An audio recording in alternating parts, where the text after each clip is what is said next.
तो चलो स्टार्ट करते हैं क्लास 12 फ्लेमिंगो बुक के एक बहुत ही ब्यूटीफुल चैप्टर से, द रैट ट्रैप।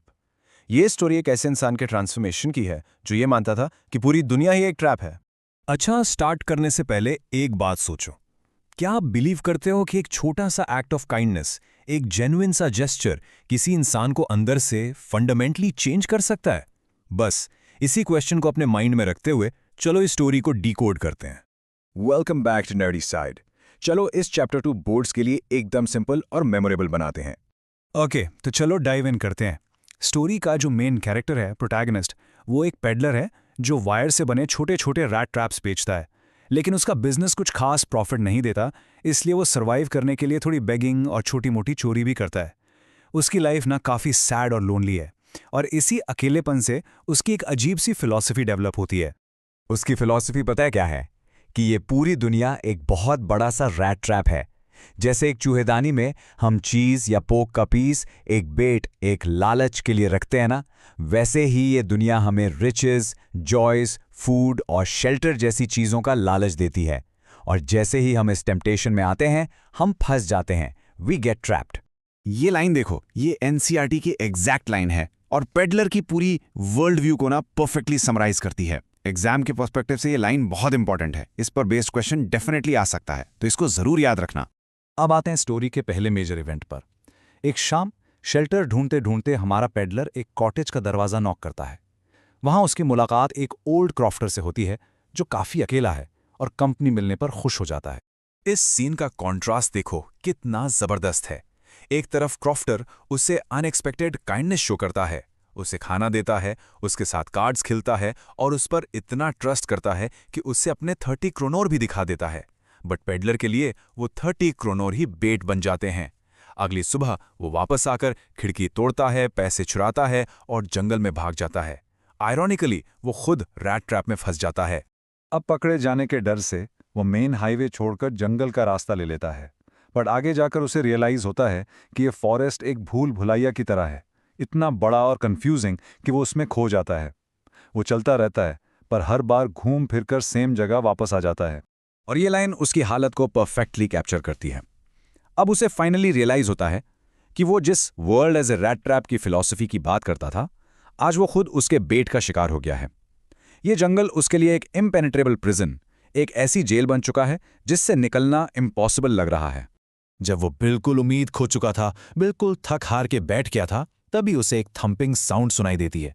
उसे रियलाइज होता है कि यह हथौड़े की आवाज़ है जो पास की किसी आयरन मिल से आ रही है। ये साउंड उसके लिए एक होप की रे थी और वो लड़खड़ाते हुए उस साउंड की डायरेक्शन में चल पड़ता है। वो रामशॉ आयरन वर्क्स पहुंचता है। और यहाँ दोस्तों स्टोरी में दो नए और एक्सट्रीमली इंपॉर्टेंट कैरेक्टर्स की एंट्री होती है। मिल का ओनर द आयरन मास्टर और उसकी बेटी एडला विलमैनसन। आयरन मास्टर यहाँ पे उसे गलती से अपना पुराना कॉमरेड कैप्टन वॉन स्टाले समझ लेता है और उसे क्रिसमस के लिए घर इनवाइट करता है। पेडलर मना कर देता है, लेकिन जब एडला आती है वो उसके डर को, उसकी डेस्परेशन को सेंस कर लेती है। उसका इनविटेशन दिल से होता है, गलती से नहीं। और यहीं पर की डिफरेंस है। आयरन मास्टर की काइंडनेस एक मिस्टेक पर बेस्ड थी, वो कंडीशनल थी, जबकि एडला की काइंडनेस अनकंडीशनल और जेन्युइन थी। वो उसकी आइडेंटिटी नहीं, उसकी सफरिंग देख रही थी। बेसिकली एडला का जो कैरेक्टर है ना, वो कंपैशन यानी करुणा को रिप्रेजेंट करता है। उसके अंदर ऐसी एबिलिटी है कि वो दूसरों की सफरिंग को जेन्युइनली अंडरस्टैंड करके उनकी हेल्प करना चाहती है, और यही क्वालिटी आगे जाकर इस स्टोरी का टर्निंग पॉइंट बनेगी। तो एडला के कहने पर पेडलर इनके घर चला जाता है। अगले दिन क्रिसमस ईव है। जब पेडलर नहा धोकर साफ सुथरा होकर और आयरन मास्टर के कपड़े पहनकर बाहर आता है, तब दिन की रोशनी में आयरन मास्टर को अपनी बहुत बड़ी गलती का एहसास होता है। आयरन मास्टर तो गुस्से में आ जाता है और पुलिस को बुलाने की धमकी देता है। तभी पेडलर अपना फेमस रैट ट्रैप डिफेंस देता है। वो बेसिकली कहता है कि ये पूरी दुनिया एक रैट ट्रैप है और एक दिन आप भी किसी बड़े बेट के चक्कर में ट्रैप हो जाओगे। He wasn't just making an excuse, वो अपनी लाइफ की फिलॉसफी एक्सप्लेन कर रहा था।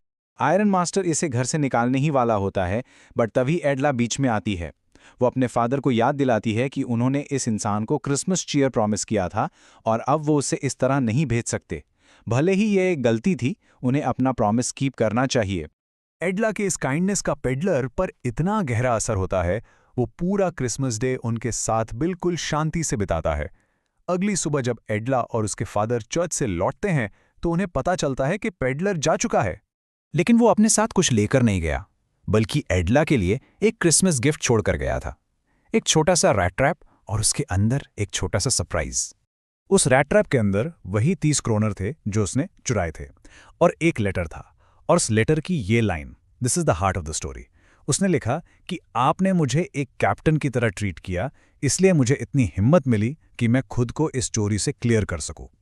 बेसिकली एडला ने उसे जो डिग्निटी दी, उसे ट्रीट करके उसके अंदर की अच्छाई को जगा दिया, और इसलिए उसने लेटर साइन भी किया, कैप्टन वॉन स्टाल।